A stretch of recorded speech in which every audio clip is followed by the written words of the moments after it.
जय श्री कृष्ण। राधे राधे।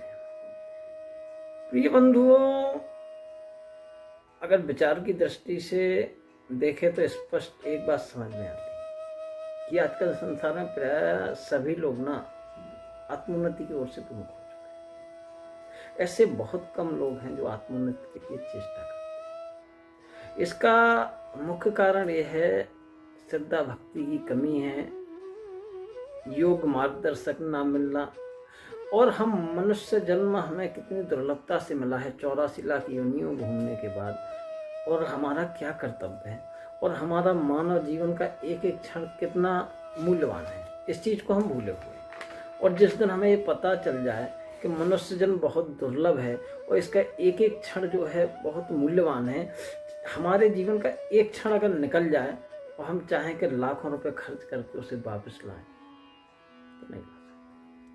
तो ऐसे में मानव जीवन में समय जो है हम निद्रा में, आलस्य में, प्रमाद में, अकर्मण्यता में व्यर्थ निकाल लें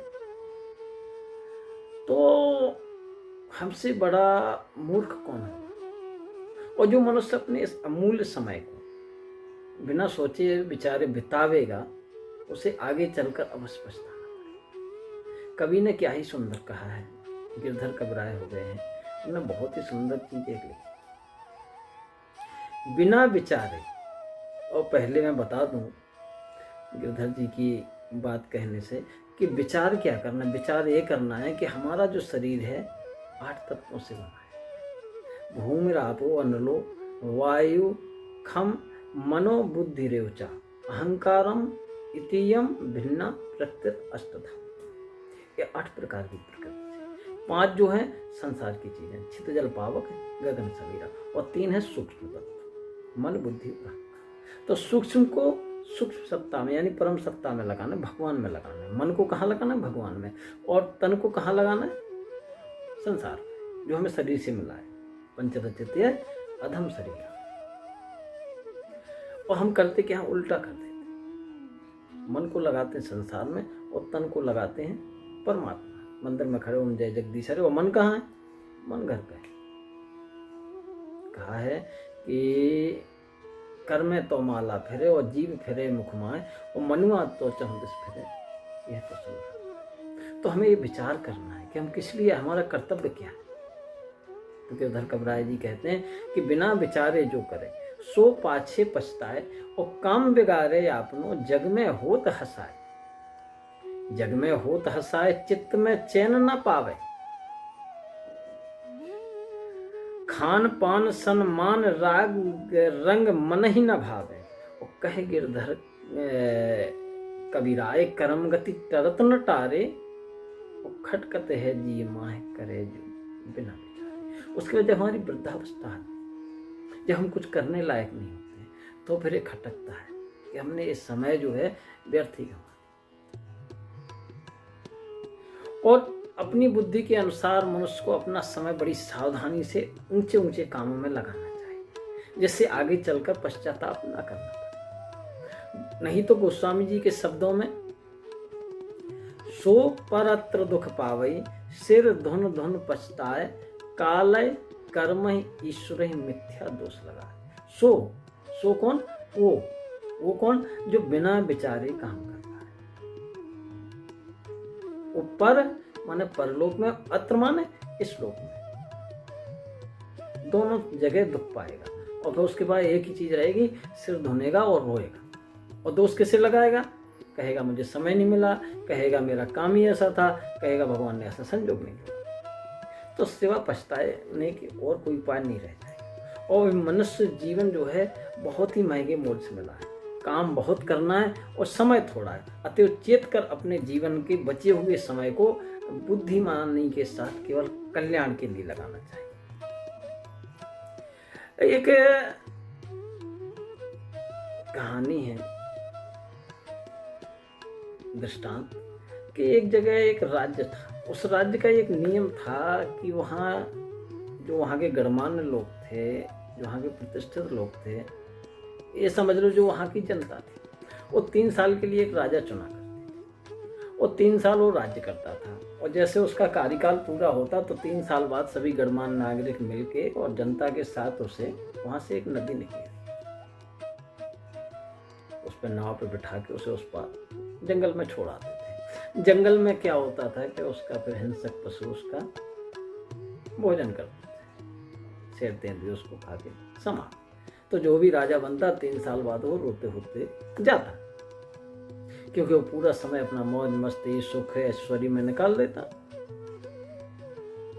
अपने उद्धार की और जन उद्धार की कोई क्रिया ही नहीं करता। तो कुछ समय बाद एक विवेकशील और नीतिवान व्यक्ति को वहां का राजा बनाया। तो वो जैसे ही राजगद्दी पर बैठा वैसे उसने कुएं खुदवाए, धर्मशालाएं बनवाई, सड़क बनवाए, बाग बगीचे बनवाए, लोगों को ठहरने के लिए सेनागार बनवाए, और नए नए उद्योग धंधे, कुटीर धंधों को, छोटे छोटे धंधों को, सब चीज़ों को उसने उन्नति के लिए लोन दिया, मान के चलो अनुदान दिया। इस तरह से हर आदमी को जो वहाँ राज्य की जनता थी सबको काम में लगा दिया। और जब सभी लोग आत्मनिर्भर हो गए, वो आवश्यकता आज हमारे भारतवर्ष को भी है कि सब जो हमारा बढ़ावा देना है तो अपने जो देसी चीज़ें हैं उनको देना है। तो उसने एक ही नियम बनाया कि जो भी देश में उत्पादन होगा उसी का उपयोग करें, बाहर से कोई चीज़ नहीं बनाए। और वो सब लोग इसी तरह से जो अपना उद्योग धंधे जो थे घरेलू, उनसे चीज़ें बनाते और आपस में क्रय विक्रय करते। तो 3 साल में इतनी उन्नति हो गई कि लोग उस राष्ट्र को देखने, उस राज्य को देखने के लिए दूर दूर के राज्य के लोग आए और ट्रिप लेके जाएं इनसे कि आखिर ऐसा क्या आइडियाज़ हैं आपके, वो आइडियाज़ लेके जाएं कि आपने 3 साल के अंदर अपने राज्य को इतना उन्नतशील बना दिया। रोड, सड़कें, लाइटें, उद्योग धंधे, यातायात के साधन, मतलब हर जगह से उन्नतशील राष्ट्र था। सबकी नज़र उस पर थी, सब उससे टिप्स लेके जाते, सब उससे ज्ञान लेते, वो ज्ञान बांटता सब कि इस तरह की नीति अपनाइए तो आपका राष्ट्र भी उन्नतशील हो। सबसे पहले अपने घरेलू उत्पादों को बढ़ावा दीजिए, जो आपके घरेलू उत्पाद हैं उनको बढ़ाओ और उनका ही उपयोग ज़्यादातर करें, बाहर से कोई चीज़ ना मंगाएं। अपनी ज़रूरत की चीज़ें खुद तैयार करें और खुद उपयोग करें, तो आपका राष्ट्र उन्नत हो। और कृषि क्षेत्र में आप बढ़ावा दें, उनको अनुदान दें, सिंचाई के साधन बनाएं। तो इस तरह से वो सब चीज़ें करते। तो उसके बाद 3 साल समाप्त होते हैं तो वही जो 3 साल का नियम था उसको सब ले जाके अपना तैयार करते हैं। तो ये आगे आगे मुस्कुराता हुआ, सबसे बातें करता हुआ, हंसता हुआ चला जा रहा है। सब लोग आश्चर्यचकित होकर देख रहे हैं कि ये जो राजा पहले बने थे उनसे ये कुछ अलग दिख रहा है। इसके एक सेकंड भी नहीं है, ना ये रो रहा है, तो मुस्कुराते हुए आगे आगे चल रहा है। तो जाके वहाँ नाव के पास पहुँचते हैं तो कुछ गणमान्य लोग पूछते हैं कि आखिर एक बात बताओ, तुम्हारे हंसने का राज क्या है? आप इतने मुस्कुराते हुए जा रहे हो, आपको बुरा नहीं लग रहा है कि आपको नाव से छोड़ दिया जाएगा और वहाँ पे हिंसक पशु आपको समाप्त कर देंगे?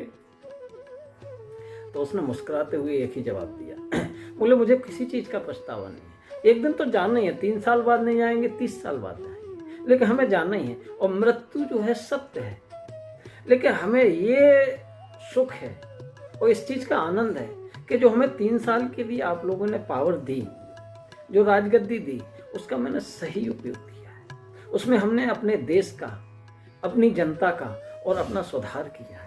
और आज ये राष्ट्र इतना उन्नतशील हो गया है कि अब कोई भी राजा होगा तो कभी ये राष्ट्र परेशानी में नहीं पड़ेगा।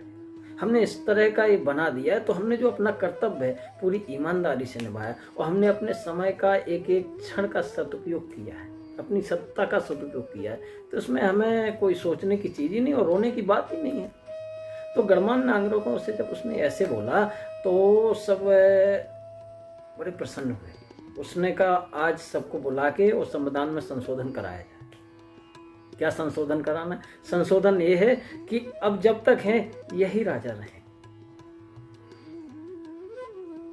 क्योंकि ये समय का उपयोग करना जानते हैं और इनको सबकी चिंता है। इनने सबके लिए किया, खाली मौज मस्ती में नहीं। जो इनका कर्तव्य था, जो इन्हें अधिकार प्राप्त था, उसके हिसाब से इन्होंने सबका ख्याल रखा, सबकी परेशानियों को देखा, सबकी परेशानियां दूर की। तो इन सत्ता का, समय का और अधिकार का, तीनों का उपयोग बखूबी किया है। इसलिए आज से यही राजा घोषित किए जाते हैं। तो इस तरह से उसे हमेशा के लिए राजा बना दिया गया। तो प्रिय बंधुओं, मानव शरीर हमें इसलिए मिला है कि हमें भगवत प्रेम मिलना चाहिए और संसार में कुछ ऐसे करके जाएं कि ताकि संसार का भला, यही उद्देश्य है। तो समय का उपयोग करें, क्योंकि फिर अगर हम समय का उपयोग नहीं करते तो गोस्वामी जी का कहना यही है कि सो परत दुख पावे, सिर धुन धुन पछताए, काल ही कर्म ही ईश्वर मिथ्या दोष। तो प्रिय बंधुओं, हमें जो मानव जीवन मिला है, उसका जो हमें अधिकार मिला है, जो हमारा कर्तव्य है, उसका सदुपयोग करें, दुरुपयोग नहीं। प्रमाद में, आलस्य में, बुरे कर्मों में हमें बिल्कुल समय बिताना नहीं। तो जीवन का क्षण, सत्संग का क्षण और अन्न का खाना, इनको व्यर्थ नहीं, क्योंकि ये जीवन हमारा अमूल्य है और इससे ज़्यादा अमूल्य है समय। अगर एक क्षण व्यर्थ चला गया तो लाखों रुपए ला के भी हम वापस नहीं ला सकते। तो प्रिय बंधुओं, इसी के साथ हम अपनी वाणी को विराम देते हैं। जैसे